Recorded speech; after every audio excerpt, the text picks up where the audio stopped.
fucking, I can't speak Scottish, sorry. You should have practiced that. I really should have. I actually do quite a mean Scottish accent. I'll throw it in at some point in the potty. It's so good, Jord. It's so nice. So it's 6:30 a.m. here, and I've been up since 4 a.m. and it's actually okay. Are we in sync? Is it fine? Yeah. Is it cutting out? Yeah. Oh, I just saw your face and I was like, am I talking okay? Wow. Yeah. But it's been beautiful. We actually have, the reason that we're in Scotland is old family friends of ours are getting married. So nice. And the wedding's today. So once I record this potty, we'll head over to this beautiful castle, get ready. And yeah, it's so beautiful, Jordan. I'm so excited to experience a Scottish wedding, men in kilts, all of the fun. That was we my next question. Yesterday. Yeah. Men in well, I'm kilts. trying to convince Trent to rent a kilt. It's a bit late for that. He's wearing tartan pants, which is fine. Okay. But I just think men in kilts are so sexy. Is that weird? No, because they're Scottish. Like, I feel like, I mean, Trent would still look sexy in a kilt, but it's because of the Scottish lineage. It's not really about the skirt, is it? No, I think you're right. It's just, I don't know, there's something really masculine about a man in a skirt. No, you're right. I think so too. When I went to primary school, I went to McDonald College. It was a performing arts school. I know, because Nikki Webster went there and I was obsessed with Nikki Webster. Yeah, Nikki Webster did go there. So did Zoe Bosco. Oh my God. But we wore kilts. That was our uniform. Did you? Yeah. Red kilts. Oh my God. With a white shirt. Jealous. Well, you would fit right in here in Glasgow, just so you know.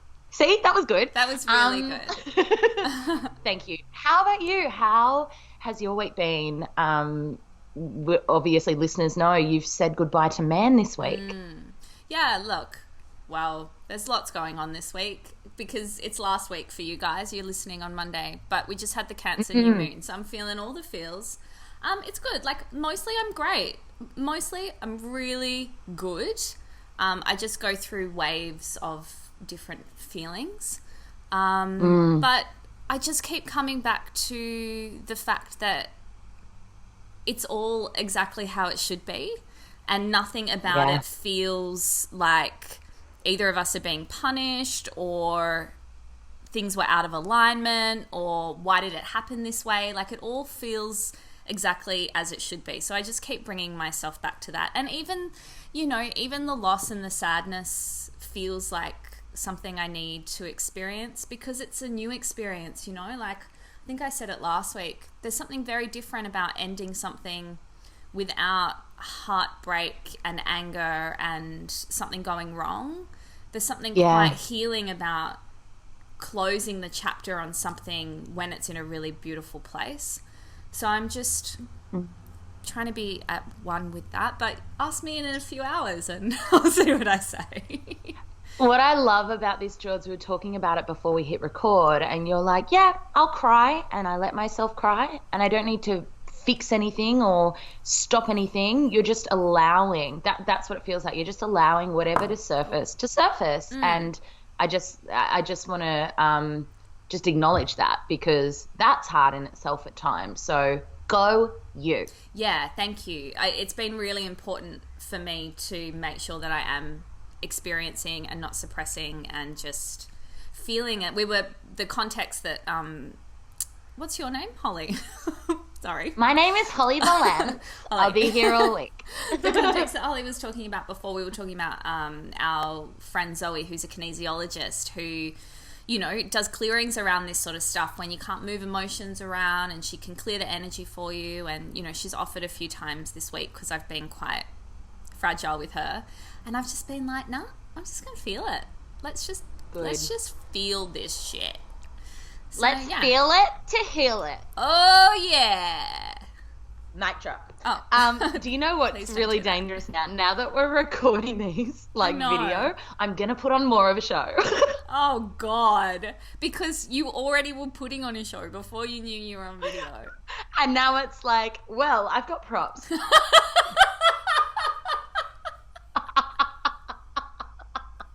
What the fuck was that? That was my shot glass from yesterday's whiskey distillery. This is taking our content to a whole new level. No. Guys, if you don't know what George is laughing about, check out the YouTube. That's all I'm going to say.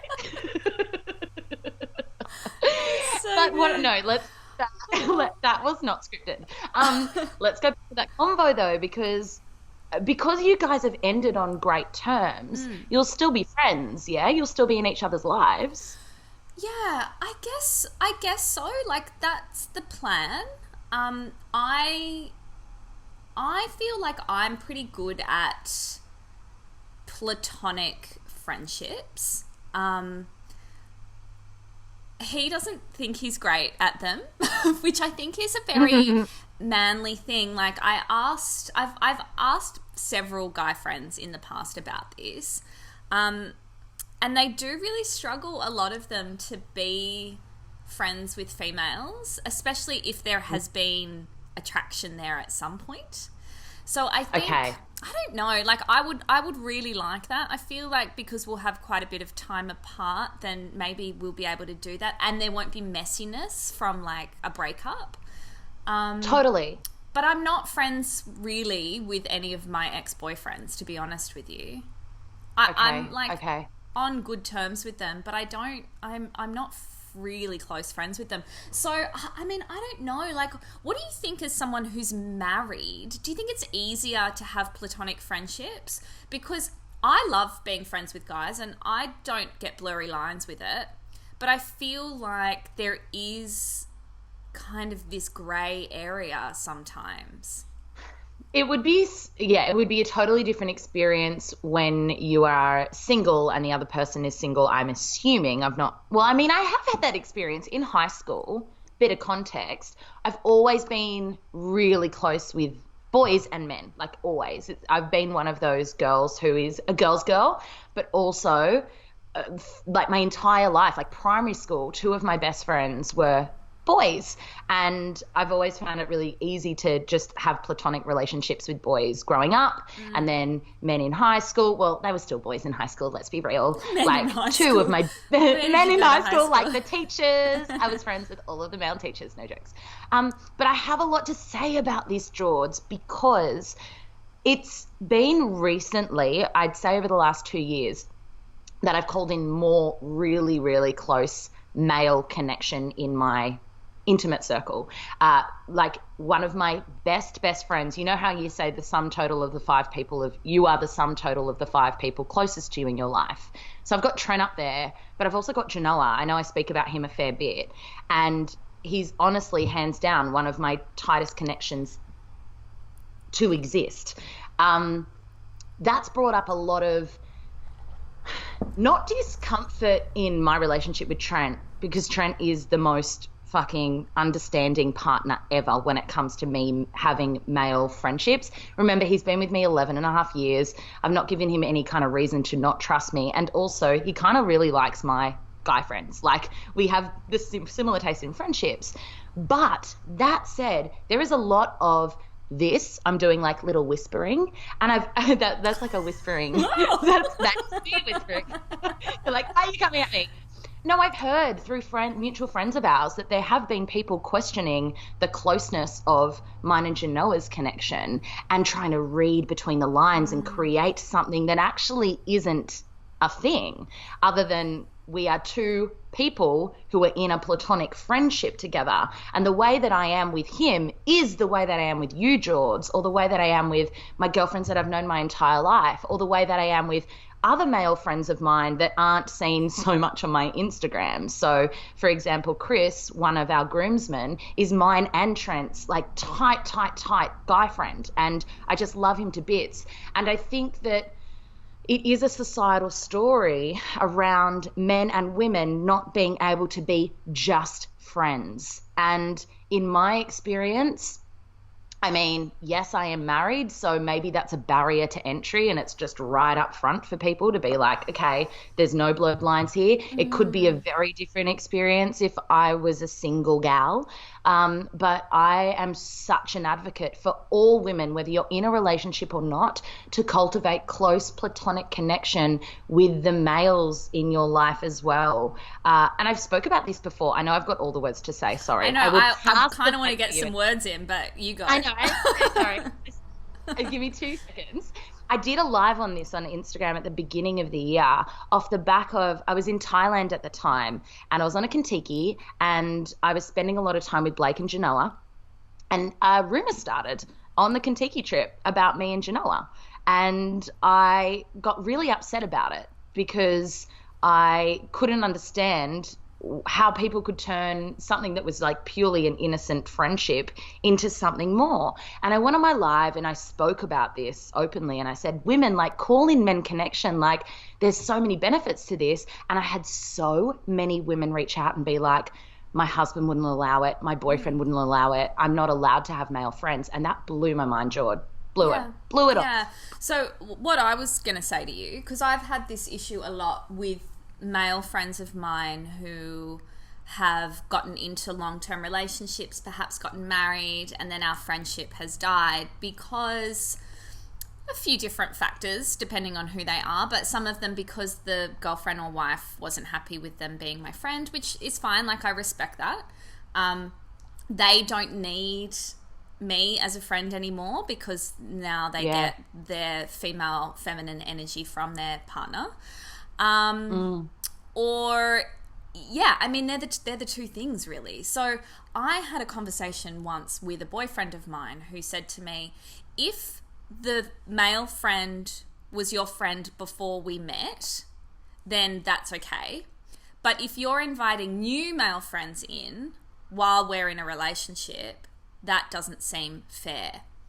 What do you think about that? Oh, it makes me very frustrated. Yeah. Because it's just indicating insecurity and a lack of trust in that relationship. Right? That's because what the only reason that would be a barrier to entry is either I don't trust you or I don't trust him, which is questioning your judgment of the person that you're bringing in. And this is what I say all the time is, so long as you are open with your partner as to this person that you are like in connection with, then there's nothing to be fearful of, in my experience. I mean, I'm so grateful that Trent is just the least jealous human ever. Not a jealous bone in his body, this guy. Like, and it's great because also the odds are bloody against me. I'm Leo, Gemini, Libra. I am flirt.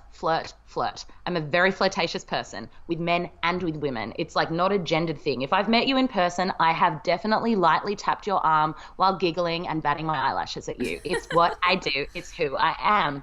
So it's very comfortable for me to have the experience that I've had where Trent's literally not batting an eyelid.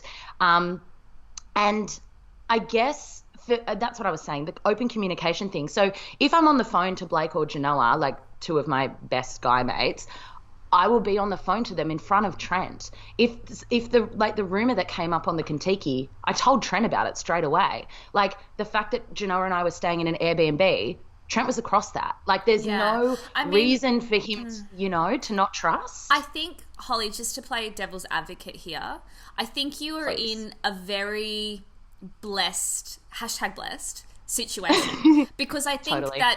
that level of trust and that lack of jealousy isn't something that you find in every relationship, and I would love to have that in my partner, but to be honest with you, I definitely have jealous streaks in me.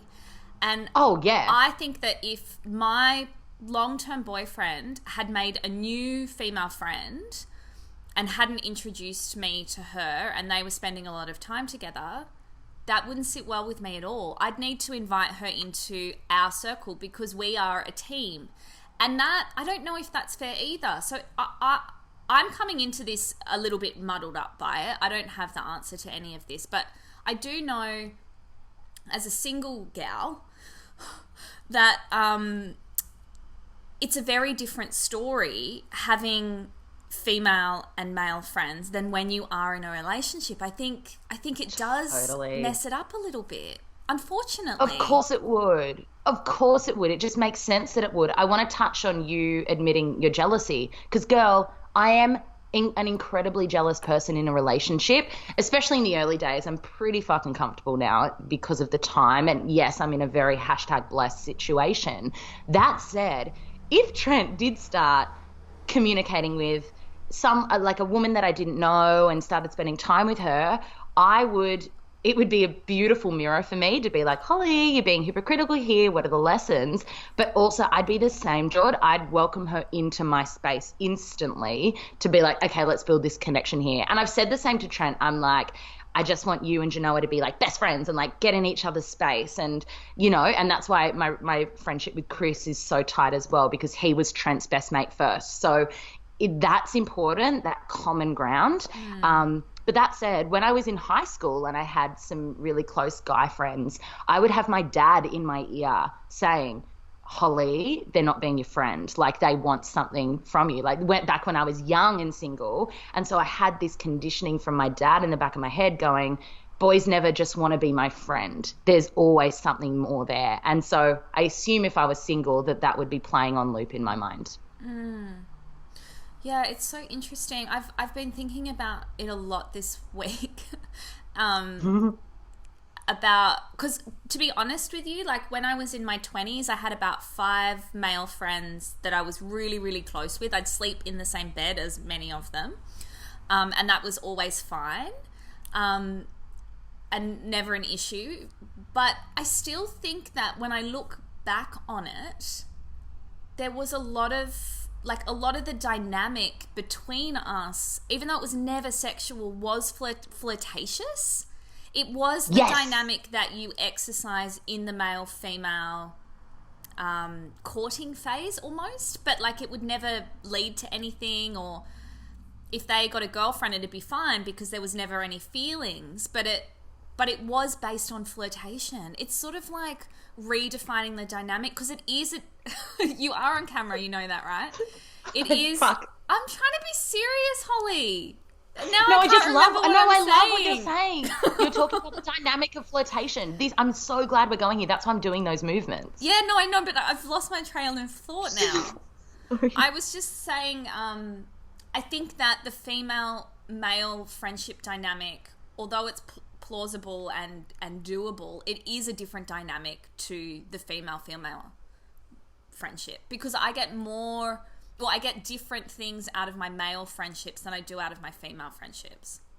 Yes, it's true. And the masc and the femme, I want to talk about gender in a moment, but I want to continue the conversation, which is why I was like imploding here, because it is about flirtation. That is part of the conversation. Flirtation conversation. And the more that I step into the work that I'm doing around femininity, sensuality, and embodying our feminine essence, the more that flirtatious side of me does come out. And I guess when you're coming at it in a relationship, it's really clear boundaries as to what is acceptable and what isn't acceptable when you are flirting with another person. Because since I've been, I don't know, fucking kid, I do flirt. But again, actually I saw a quote shared on social media that was, my flirting, my niceness and kindness often gets mistaken for flirting.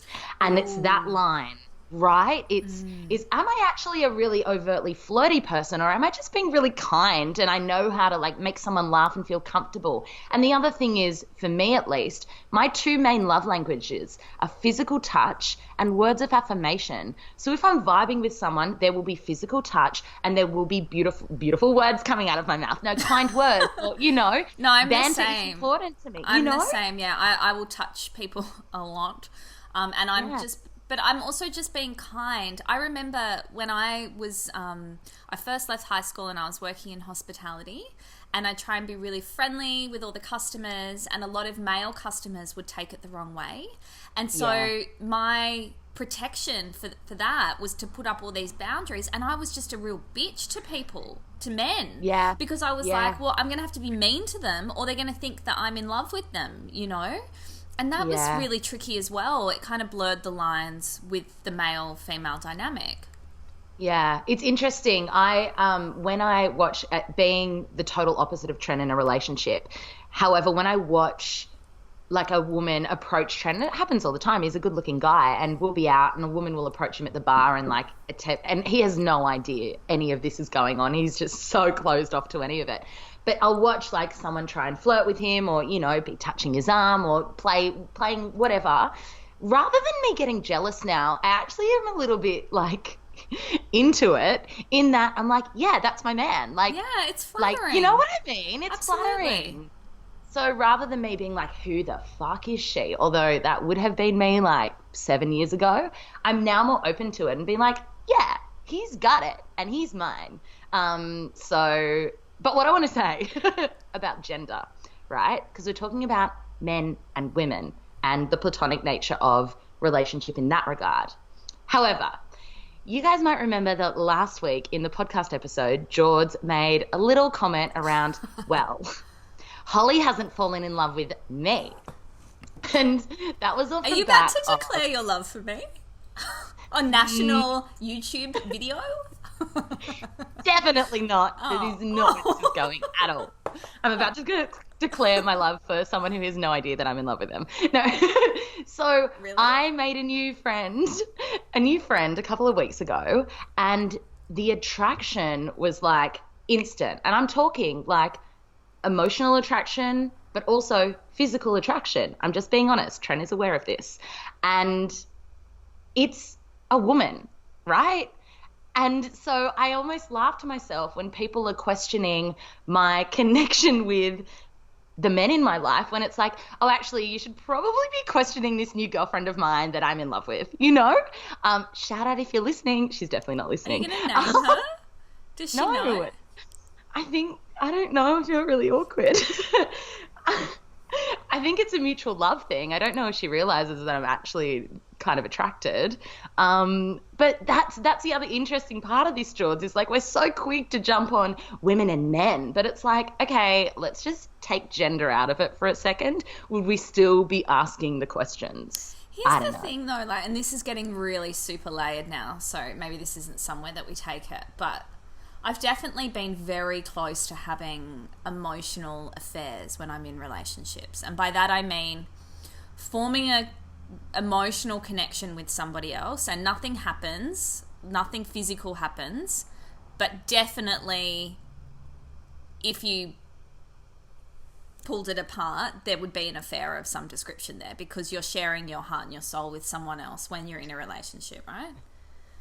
Yeah, and I can definitely relate to that if we're going to go totally honest and vulnerable here, especially probably the first year of marriage. I've mentioned it on the podcast before. It was a really tough year for me and Trent, and it took me sitting down with him and saying, I'm finding myself attracted to other people, and I don't want to be. And that was the catalyst for us to do the work on our relationship and get to a point where we're better than we have ever been before, because of that little niggle of, oh, this could be something, So that was me being really fucking vulnerable, but I like to share openly that's common as well. That is common. And it's, again, if you're in a relationship and you want that relationship to really work, it's about open communication, even in those moments of discomfort when you're like, fuck, I'm being super honest here. Before you interrupted me, what I wanted to say was that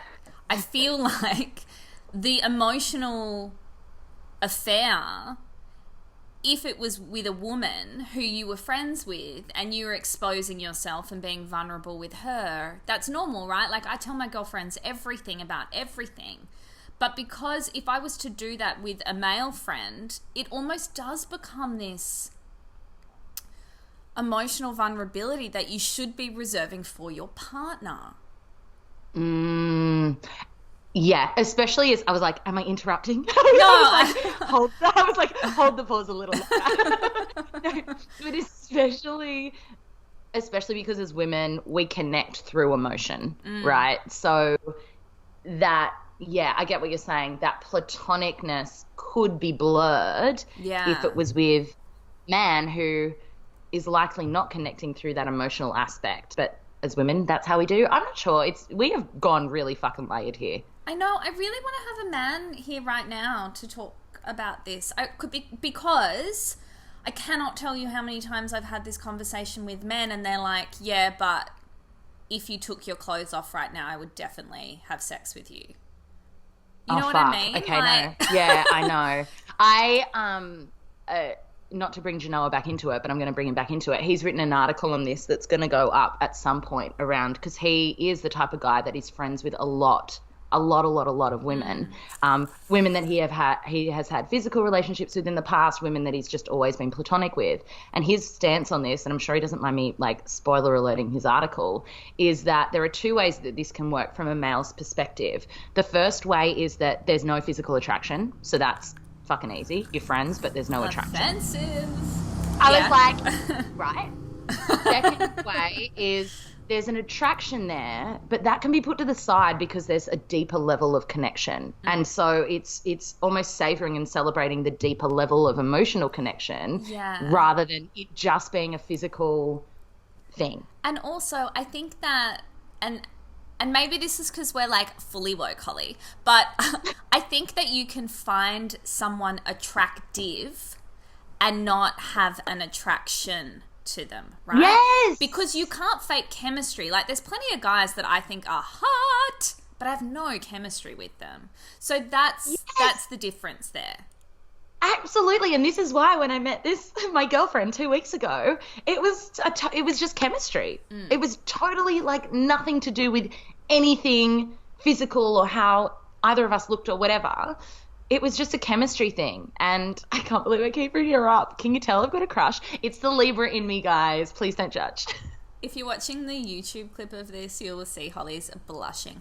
Oh, on that note, I know this is a silly time to say it, but I've just remembered and I don't want to forget.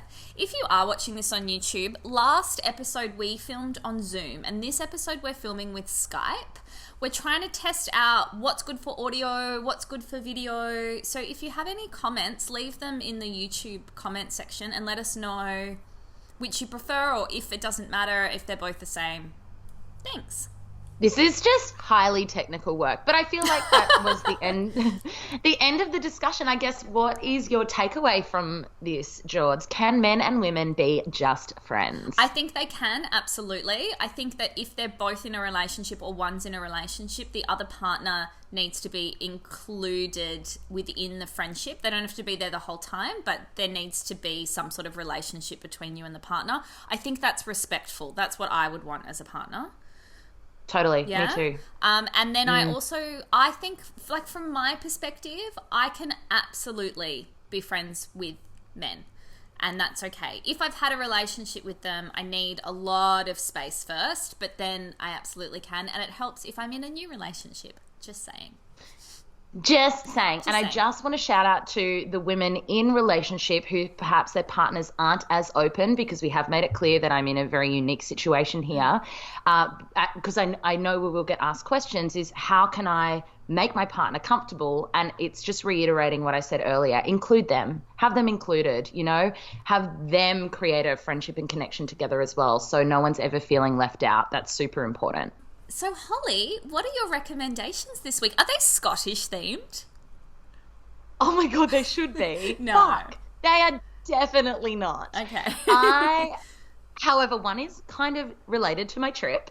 So the first reco, George, is another movie. I know you guys were losing your shit over La La Land through all of the posts in the Facebook group. Not one. Guys, are you watching it or not? Anyway, the movie that no one's mentioned La La Land. I feel like it was a flop of a reco. I think it was. Just saying. I flopped it. But here I am. I'm coming back with the second movie. I watched it. Yeah, you did, but that doesn't count. Oh. You're my co-host. So second movie reco, because I want to make a comeback. I don't want you guys to judge my film repertoire. I was on the plane, on the flight over, and there was an entire Disney channel of all of the Disney movies, all of them. And this is a movie that I feel not many people are aware of or haven't watched. I was like, please don't say The Lion King. It's Aladdin. No, I'm joking. No, because George, I know, unless you've watched it since we've chatted, you haven't watched it. Oh. It is Inside Out. Yes, I haven't. No, you're right.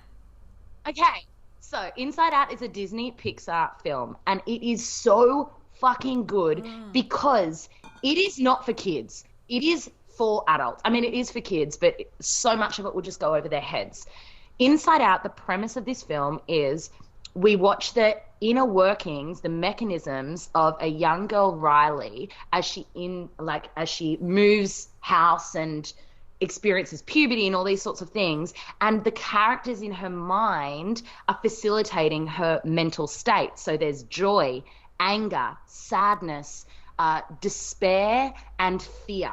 So they're all little cute characters that are like navigating the inner workings of her mind.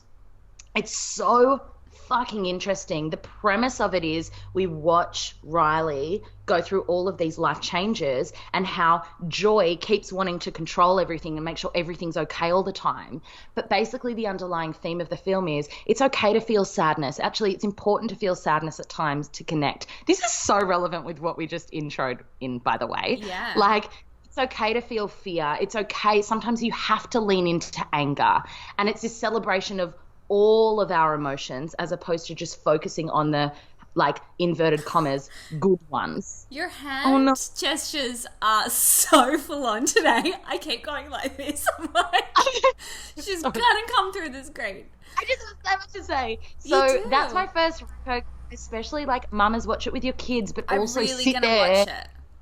It's so good. It's Hollie, so good. Can I just ask you a technical question? Do I look grainy? Because you are so grainy. Am I? Yeah. Oh, no, you don't look grainy at all. You look really beautiful. I'm worried about this recording. I'm yeah. okay to look like a grain. It is like soft focus. It's like Bold and the Beautiful. That's okay. Okay. That would probably clear out my complexion and, like, eliminate the jet lag eyes. Yeah, I think we're going to have to go Zoom going forward, though. Okay. That's fine. Yeah. We've decided ourselves. Okay. Sorry, everyone listening at home. What? That's so interesting. No. Inside Out, first reco. Second reco. I actually do have to show, so if it's grainy, sorry about it. And if you're listening, that's also fine. But it's my T-shirt. So. She is Leo. I jumped on the call and George was like, what is that T-shirt? And I was like, funny you ask, second reco. So I got this T-shirt last year. She is Leo, and it's like a hand-drawn illustration face. And it is by Runaway, the label, in collaboration with Sunday Lane. So Sunday Lane have you seen their work before, George? No. Sunday Lane do zodiac prints for your wall and all these beautiful I find them, Hollie? skills. Sunday Lane's on Insta. And so Runaway, a clothing brand, who are also in the UK, but in Australia too, they teamed up with Sunday Lane to create Zodiac tees. So these T-shirts are all of the Zodiac signs, and each of the signs has their own illustration created by Sunday Lane. Every time I wear this shirt, I get the, oh my gosh, where'd you get that shirt from? I want mine. And so that's the reco. That's so good. So is the quality, what's the quality of the T-shirt like? It's really great. Hang on, let me read it from here. It's 100% cotton. It's just great. I wore it to bed, but I wear it during the day as well. I got let's check. I think I'm in a medium, and yeah, I'm in a medium, which is the UK 10, and I usually am an Australian 10. So they're quite big. Is that and that's Sunday Lane. Yeah. Oh. Yeah. Oh, yeah. I've seen these a lot. And the T-shirts are purchased through Runaway, the label. So we'll pop them in Facey. They cost 55 Australian dollars. And I have special word that they have a 40% off sale at the moment. I'm not sure how long it goes for. But you guys can get your Zodiac tee for almost half price. Yeah, 40% Thank off you. site-wide. And good night. All right. I'm going to order one tonight. What size is that? That's a medium. I just mentioned that. Oh, I think you were looking at Sunday Lane, so it's so fine.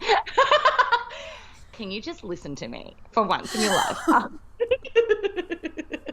I'm feeling very fragile today. So if you can just stop gesturing with your hands and screaming at me, that would be really good. Yeah, my recos. Do you want to hear what my recos are?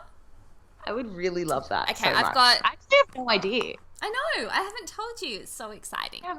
So the first things I'm recoing are two tonic powders from Superfeast. So Wow. Superfeast is a Byron Bay company. They make medicinal mushrooms, not magic mushrooms, medicinal mushrooms and tonic herbs, and they're of the highest quality. And there's been 2 that I've been using daily, 2 tonic herbs that I've been using daily. One is Schizandra, and Schizandra is, they call it the beauty berry. And Ooh. yeah, in the mornings, I mix a teaspoon of Schizandra with some warm water and my lemon, and I have it as a tonic in the morning. And it's meant to be really good for your skin, for skin radiance. How's my skin looking? Your skin looks good every day. So any skin reco you give, I'm like, I'm on it. Oh, well, next week for my Teach Me Something New is a really good skin Teach You Something New. Okay, so stress, it may support stress and sleep, skin radiance, sexual function, respiratory system, Jing, Qi, and Shen, and kidney yin. So it's a really good tonic herb. So these are the big packets. These are 250 grams, but you can get 100-gram jars or 50-gram sample jars. I recommend getting the 50-gram sample jar if you've never had a tonic herb before, because they don't sit well with everybody.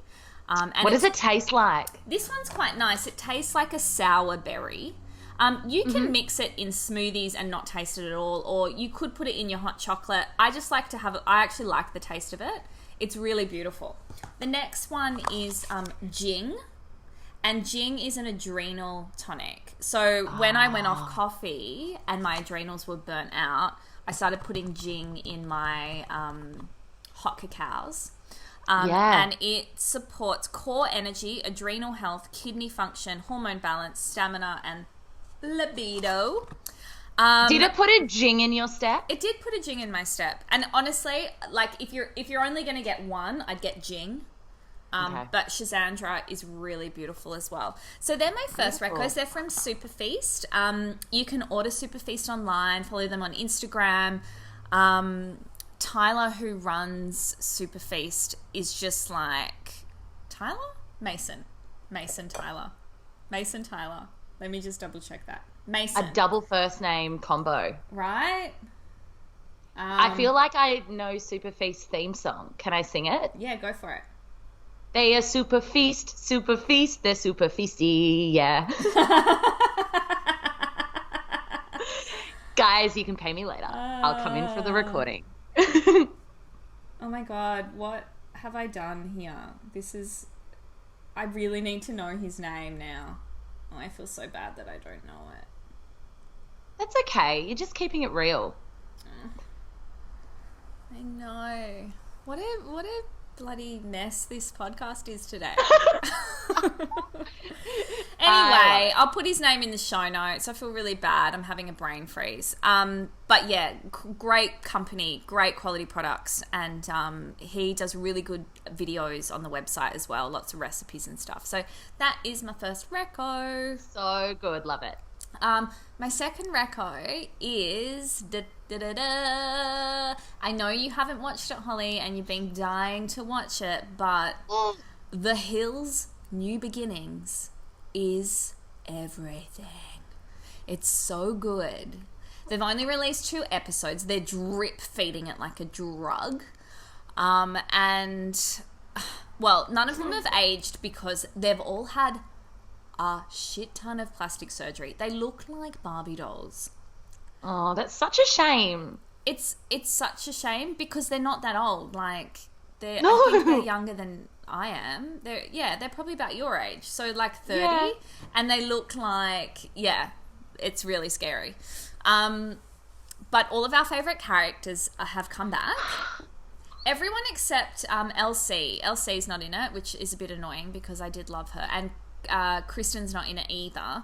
But Justin Bobby's back. I love him so much. I'm just going out and saying it. Justin Bobby has always been woke and we just didn't know it. But he's also such an asshole. Like, I was watching... No, he is. Like, he reminds me of so many guys that I've dated. Yeah. He's, like, super charming, but strings Audrina along. and then like gives her a little cherry just to entice her, and then takes it back and ignores her for a few days. And it's just like so old. I'm like, Justin Bobby, grow the F up. You might be hot, you might be charming, but poor Audrina. Could you have a platonic relationship with Justin Bobby? Absolutely not. Absolutely But not. why does Audrina keep going back? Like, is it for the cameras or is it legit? No, I think that he's her twin flame. Yeah, we got to do an ep on twin flames, don't we? Yeah, but I really do. No, she seems legit. Like, I don't. Okay, wait. Yeah, let's she's just talk in it. about the Hills for a minute, because when the Hills was the Hills, the first Hills, like before the city, like the original Laguna Beach, Yes. I used to sit around with my friends and be like, imagine if we were being filmed right now on our own, the Hills. Like, this conversation would be the best conversation for the Hills. Did you ever do that? It's like when you're like, how good would we be on Gogglebox? Yeah, seriously. Yeah. They've grown up and that's just been their life. I'm so devo. Like, is there any way you can watch it not having Foxtel? Yes. I don't think there is. Yeah, no, there is. So my friend Ren told me about it the other day. Let me see if I can remember. You can watch it on, I think she said Google Play Okay. or Apple something.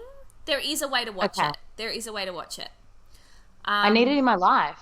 Yeah, it's so good. You do need it in your life because it's, you know what it is? It's almost like a bit of nostalgia for me. It's like, you know, it's like when they bring back the old TV shows. It's just sort of like sparking memories of like being in my early 20s, because it's been like, yeah, it's been 10 years since. I can't believe it's been show. 10 years. And there's some funny characters on there too, sorry. So there's some new characters. Yeah. Pamela Anderson's son, Brandon Anderson, is in it, and he's like 25 maybe. He's Right. so cool. He's really cool.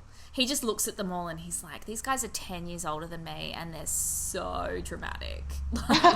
So funny. I love it. Jason has come back, you know, Lauren's ex-Jason, and he's sober. Yeah. And because he was an alcoholic, and he admits he was an alcoholic. And his wife and him are just the sweetest. They're so kind. Spencer is actually pretty nice now. Like, Wow. he went through his crystal phase and he's still really into his crystals, but he's just not cruel. He's not a cruel person anymore. He's quite centered. Beautiful. Yeah, it's really nice. And Misha Barton. Yeah, that's really rogue. So Misha Barton's in it. She's very angry in it. It's very much about how Hollywood rejected her and LA rejected her, and now she's back. And I mean, I kind of feel sorry for her. I do, because she got really bullied, especially by Perez Hilton. There's a whole episode on that. Right. And that's why she left LA. So I do feel bad for her, but it just feels like a weird cameo to have her in there. It's just quite left of centre, really. Yeah. But I mean, I'm into it. Yeah, it's cool. So if you guys have Foxtel, watch it on Foxtel. If you don't, yeah, I think it's Google Play. If any of our listeners know how to watch it, please put it in the Facebook group, because Yeah. I just can't believe I haven't seen an ep yet. It's killing me. My favourite TV show of all time, The Hills. I mean, literally. I'm sure there's a way to pirate it. I'm not about that life, George. Oh, okay. You're not into I the have pirate very- life? Arr. The pirate life is not the life for me. Great recos. You shat on mine. No, I didn't. You've always Yeah, got you good did. recos. You've always got good recos, Holly. Well, I mean, She Bear goes down as best reco of all time. I'm just going to say Oh my it. god, I've gotten so many messages this week saying, "Oh my god, She Bear was spot on." Guys, here's a little thing. I've reached out to She Bear to see if she wants to hang out when I'm in Ireland, and she hasn't seen my Instagram message, but I've lent into the vulnerability, and I haven't checked in a couple of days to see if she's actually seen it, because I feel like I can't deal with a rejection. I want you to check. Should I check right Yeah, check live on air. I'm going to check live on air. She Bear, if you're watching this, I messaged you. Imagine if she had just replied. No, she hasn't seen it. Yeah, She I think hasn't seen it. I think you're in the request folder, Holly. This is how it feels when people reach out to us. And I just ignore That was them. just- That's not true. And I send voice notes. physically can't ignore people. I'm trying to No, learn neither how to can do I. I that. never ignore. I send voice notes back. That's so nice. Yeah, I'm a really nice person. I don't know what's wrong with me Great record. today. I've got really low tolerance. So I mean, bad. you actually really I do. know. You're being very Gemini today. I am. I'm so sorry. I don't know what's going Um, on. I'm just a bit fine. tired. I feel like you're tired. I love you so much. I know. Yeah. Me too. It's okay. Do you like how I'm not going to tone it down for you? I'm still going to be myself. I'm like, come at me. Let's do this. All right. Yeah. What are you going to teach us, Hol? I'm going to teach you guys all about the art of journaling. Oh. Yes. I'm so excited to have this lesson with you all today. I'm very passionate about journaling, so much so that I dedicate an entire week in my online program to journaling alone. And that's in the context of manifestation, but also in just living a life of alignment and living your best life. A little bit of background is I first started journaling when I was 4 years old. Wow. So journaling is something, I have my journals from when I was 4. And I was like, "Dear diary, today I played Barbies with Leah. It was fun. The end." Like, literally. Yeah, wow. I've always been a natural writer. So it's just been something a practice that's evolved in me over time. And it's really cool actually to look back on journals that I kept in primary school, in high school, during my first heartbreak, when I first met Trent. Like, I have all of my journals from all of these pivotal life moments, which is amazing. But that's not the reason that I keep a journal these days, George. The reason is... What is the reason, Holes? Well, thank you for asking. The reason I keep a journal is I find it a really therapeutic practice, especially as someone who lives so much up in my head. And I know, George, that you're similar. We're double air signs. So anyone who has any kind of air sign in them, journaling is an amazing practice to get out of your head all of the chatter that's going on. But also, if you're a type A person, if you're someone who has a tendency toward anxiety or overthinking, anyone who feels like they've got 50,000 tabs open in their mind, if you don't have a journaling practice, it is time to start. There are a few reasons for this. And the first reason is, well, this is the main reason, is words carry energy. And I'm going to put a video in the Facebook group that explains this more like visually, but I'll try and do it justice here. Actually, there are 2 videos. I'm going to share the water experiment, but I'll talk about that another day. I'll pop it in the group though. There's another video that explains that if you think about any time you've received a handwritten card from somebody that you love, right, or a letter, and you're reading those words, you're feeling emotion, right? When someone said happy birthday or just sent you a card of gratitude, or like if you're a mother and your child's written you something from preschool, you feel that energy written and expressed through those words. What I'm trying to say here is words carry energy. So if we are expressing words through the written form, we're also expressing energy. So rather than holding on to anything or suppressing anything, it's being released. So journaling as a practice releases any kind of stagnant or confused energy from our energetic body onto the page. This is why sometimes you'll hear at a full moon, write a letter to someone that you feel you're ready to release and then burn it and let it go, because obviously the full moon is time of releasing, but the words on the page are also releasing that energy. Yeah. When I speak to people about journaling, the first thing I say is, it isn't what you think it is. It isn't necessarily, dear diary, today I did this and then this, and I saw this person, like a recount. I think a lot of people assume that that's what you journal about, and that's all well and good if that's your practice, or if you're traveling, that's a good way to write, just so you can capture the experiences.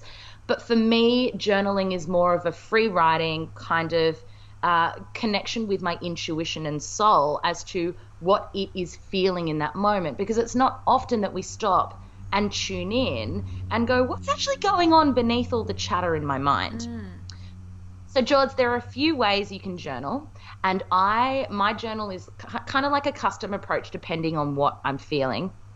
But for those of you who feel that when you wake up in the morning, you've got 50,000 tabs open and you just are straight into the day and you're feeling quite overwhelmed, the journaling style that I would recommend for you to start with is something called a mind dump, or some people call it morning pages. And that's where you literally wake up and the first thing you do is grab your notebook from the side of your bed and you write everything that's in your head. And the purpose of this, guys, is it doesn't need to make any cohesive sense. You're writing, today I'm seeing this person. I feel funny in my tummy. What's for dinner tonight? It's just a list What's for breakfast? What's for lunch? What's for dinner? Food. But it's literally just a laundry list of all of the tabs in your mind, because you'll find the more you do this, then you can just release them, clear the mind, and be on your way for the day, right? So that's called morning pages or a mind dump.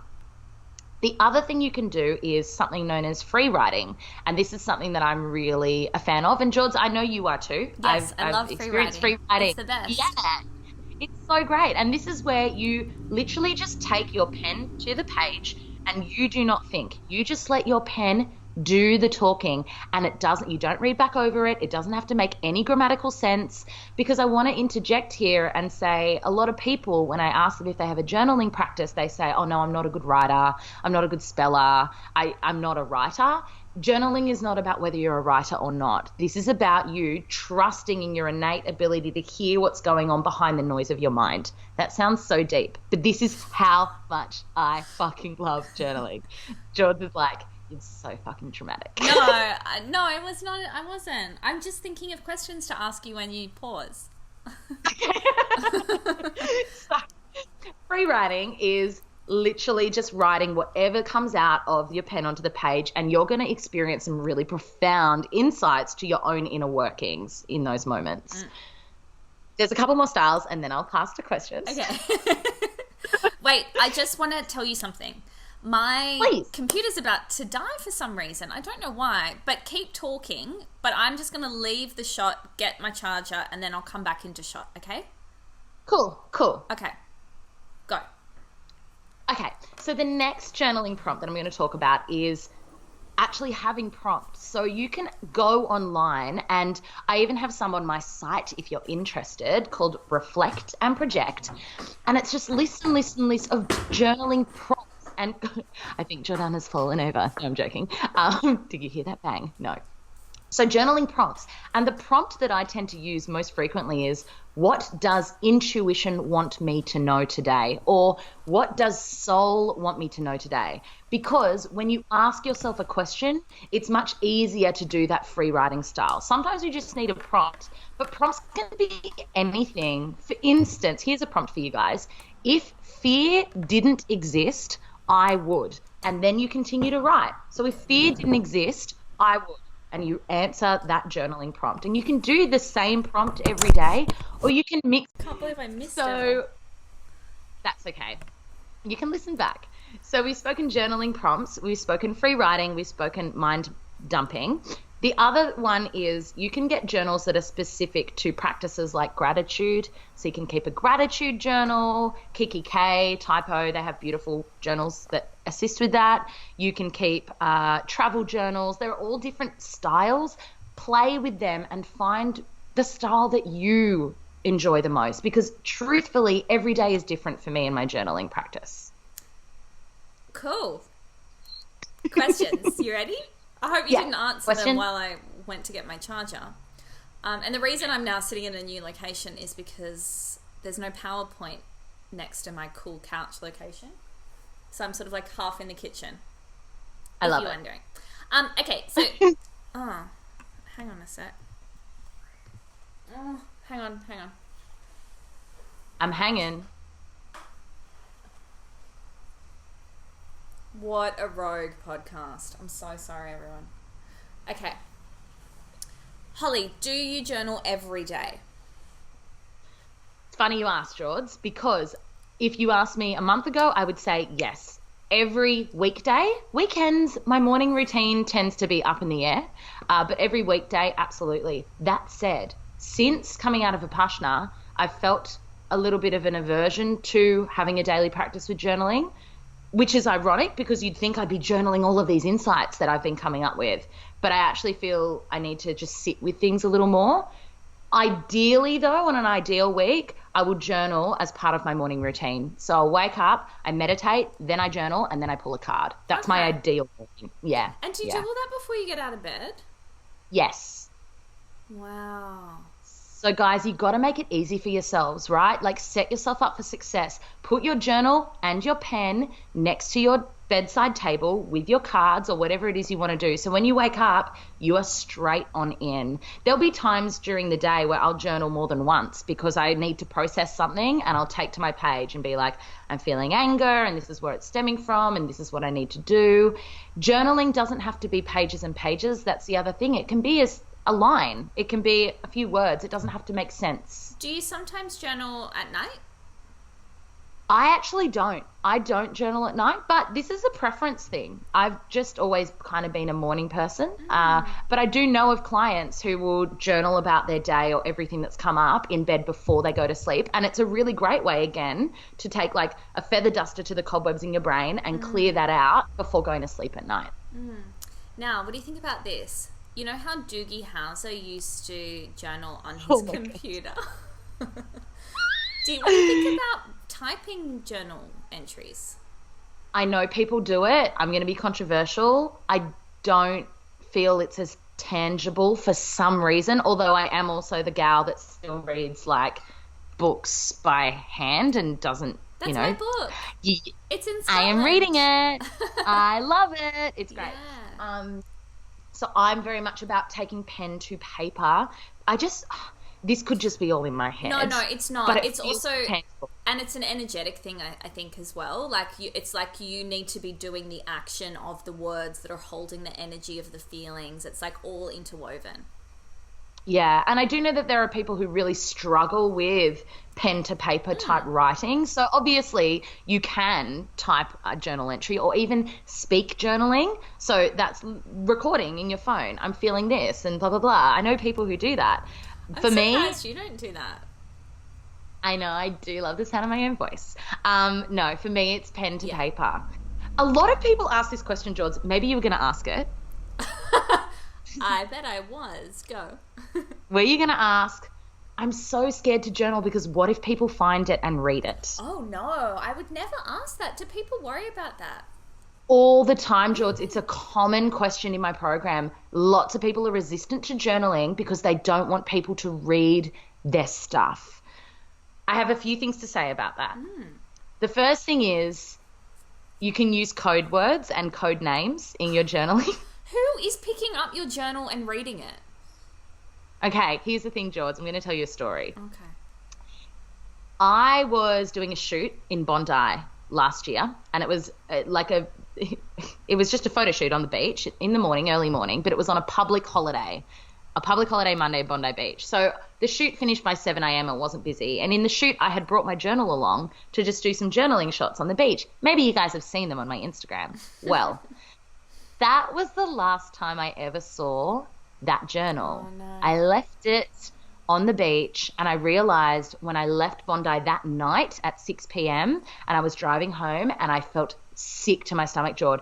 It was like one of the busiest days of the year last year, and my journal was literally there on the beach for who I don't know. I don't know who picked it up. I don't know who's read it. They obviously chucked it out. I rang a few of my friends in tears, and Trent, I was like, all of my heart and soul, because that when you're journaling properly, it is your heart and soul on the page.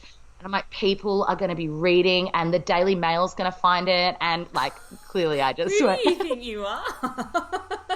I know, especially at this point in my life, I was like, Hollie, please.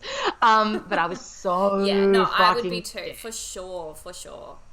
So just don't take your journals on photo shoots. Leave them in a safe spot, like your undie drawer or something. I don't know if that's your safe spot. Use code words if you're nervous, but it's not reason enough to not write. Yeah, that's so interesting. It's so funny what people think about. Like, there's weird thoughts that I'd have that nobody would ever contemplate. I would just never think that. But I guess it's cool. Yeah, it's so interesting. Yeah. Okay, and I don't journal. Is that controversial? I I love that you don't journal. I think it's quite spicy. Yeah, I mean, I obviously do free writing exercises every new moon and every full moon, and I write my intentions, but I'm not like a daily journaler. And because I'm a writer, like ever since I was a kid, I've wanted to have a journal because I feel like it's something that a writer does. And I could just never stick to it. I'd like do 5 days worth and then it'd just be empty. Really? Yeah. If I I need love to, that. like you said, like if I have a problem I need to process, or here's the thing, like because I'm an double air like you, I have a lot of conversations in my head with people. So sometimes I write them letters. I'll write letters to people and not give the letters to them. Yes. If there's stuff I need to process. But yeah, I'm not a journaler. And there you have it, friends. I mean, if it's not for you, it's actually not for you, and that's okay. This is just for those of you who are curious about a practice. If you're thinking about it, give it a go, and if it isn't your thing, it's not your thing. 2 other things. See, I'm super passionate about journaling. I'm like, I just want to keep talking about it forever and ever. I get asked a lot, do you keep your journals or do you get rid of them? So clearly I keep mine because I've explained to you. Yeah, I like to read back on mine. I've got journals from when I was manifesting the life I'm living now, like 5 years ago, and it's fucking powerful to look back and be like, I called all that in, like, whoa. So there is that part of it, but I also understand if you're having a rough time, it's not necessarily a journal you want to read back on. So it's up to you. Decide to keep them. I have a journal box in my storage cupboard, which is all of my journals. Don't go looking for it or I will kill you. And the other thing which I mentioned in a previous podcast is make your journals really beautiful. Like go and buy something that you're excited to write in. Get a great pen. Like honestly, your pen matters. Don't have a pen that you don't enjoy writing with. Don't have a journal that you're not excited to write in. And just make it a really beautiful practice for yourself. Have a tea, have some oils, and it's just like my favorite. I love it. I love it so much. You are so out of sync again. That was my try something new for the week. Amazing. That's so amazing. I want to say that I'm going to start journaling, but I'm probably not. But it's okay. You know what I am going to do? I'm going to order a new Alana Fairchild journal that you echoed a few episodes ago, because I've been seeing all the listeners take photos and put them on social. I'm like, oh my God, I miss my Alana Fairchild journal. I need to get another one. Get on them. They're so fucking beautiful. And Tree of Life also do really nice journals as well. And they really beautiful. They make you want to journal. Right? Yeah. You've got a beautiful book you want to write in it. And then you, like for people who keep like notebooks in their handbag to write lists down, like that's not journaling. That's different. Like you can just have a weird old notebook in your bag for that. This is totally different. Make this like a luxurious sensory experience. This is the Libran in me doing the hand things, but it is. It's like beautiful. Yeah. So good. Hollie, have you listened to your She Bear for July? I'm halfway through, but then I fell asleep because of jet lag. So I almost forget. It was the night we got here. I almost forget what she said. I'm gonna have to re-listen. Just start from the beginning. But everyone's saying she's so on point. How was yours? Mine again was quite ominous, and I'm like, oh God, it's so gonna happen. It wasn't ominous. It was just like things aren't gonna be rosy just yet. I was hoping for rosy, but not just yet. But that's okay. I trust her implicitly, and hey, I survived June. I can survive July. You can survive anything you put your mind to.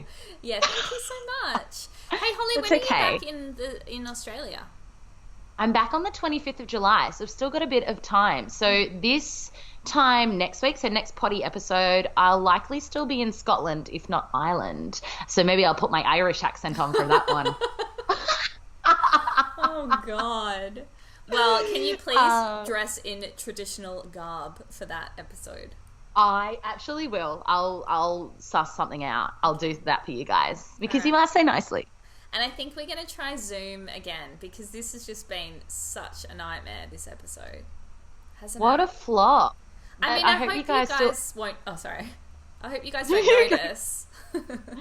Well, we've already made it very clear. I know.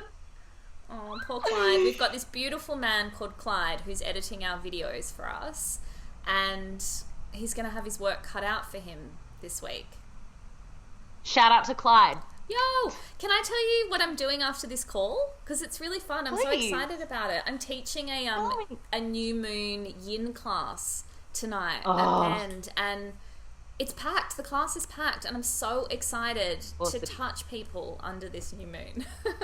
Can I just say that Jord is such a good yin teacher?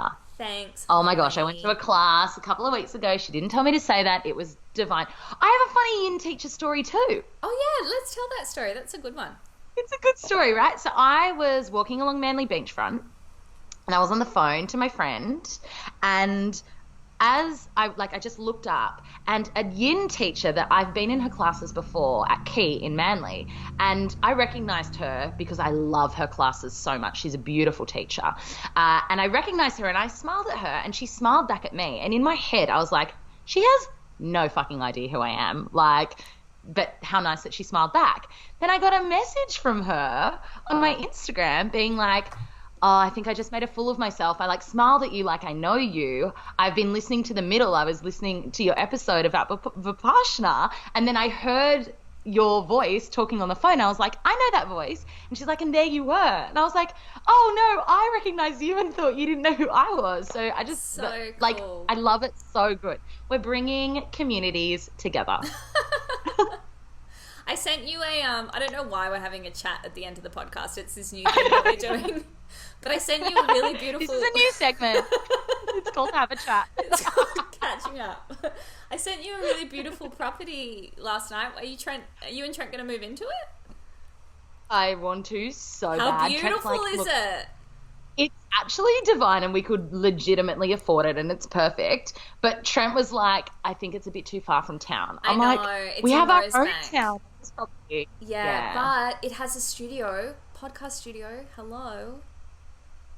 And it has a pool. Yeah. And it's pet friendly. And it's beautiful. It's fucking huge. Yeah, I know. I mean, look, I could live there look, with you guys. It's huge. there are so many people that want to live with us in Byron. Like, multiple people are like, can we come and stay in the spare room? I'm like, we're going to need 78 spare rooms. Yeah, I know. That's why you get a studio like me. Although everyone sleeps here, so I don't know if that actually works. It doesn't work. It doesn't work. You're a poor example of that. Yeah, for example. Okay, we'll definitely look into it. It's not that far from town. It's about 25 minutes drive. And everywhere's 25 minutes drive around here. 25 minutes drive is from Manly to Bondi. No, it isn't. 25 minutes drive is from Manly to fucking Mossman. Yeah, like, and it's also, nothing. if you want property like that, you need to be out of town. Like, you can't get that kind of property in town. I'm just going to tee you up on a call with Trent so you can have this conversation with him because I'm all for it. Okay, great. Okay. Woohoo! So, guys, we hope you like the app. Remember to share, especially if you end up getting, like, these T-shirts that we recode, or you watch the movie, or, you know, Order get Super super... Feast. Yeah, share them in the stories. Tag us. We love seeing how our recos are being spread far and wide. It's so exciting. Yeah. So make sure you share them on your stories, not just in the Facebook group, so all your friends can see. And so that we can see too, because sometimes the Facebook group gets so full that I'm like days later catching up on everything, which is so great. I love it so much. Yeah, it is so great. So if you're not a member of the group, go and join. Also, what I wanted to say is, if you haven't watched us on YouTube yet, you should definitely do that, because I think it's a whole new level of fun. It is a whole, I didn't need a reason to put on more of a performance, but I've got one. Like, I know. I feel like I manifested this. Oh my God. Yeah, I feel like you did manifest it too. I hope that next week I'm in a more tolerable mood. I'm so sorry. Oh, you were fine. Honestly, I've experienced far worse from Geminis in my time. So I'm going to say from you. I'm like, I don't think no, I have. no, I probably haven't. But no, it's so fun, George. We're just here keeping the vibes high and the shit real, and this is really how you've been feeling today. Yeah, you're so keeping the vibes high, and I'm just keeping the shit. Keeping the shit real. Okay. And out.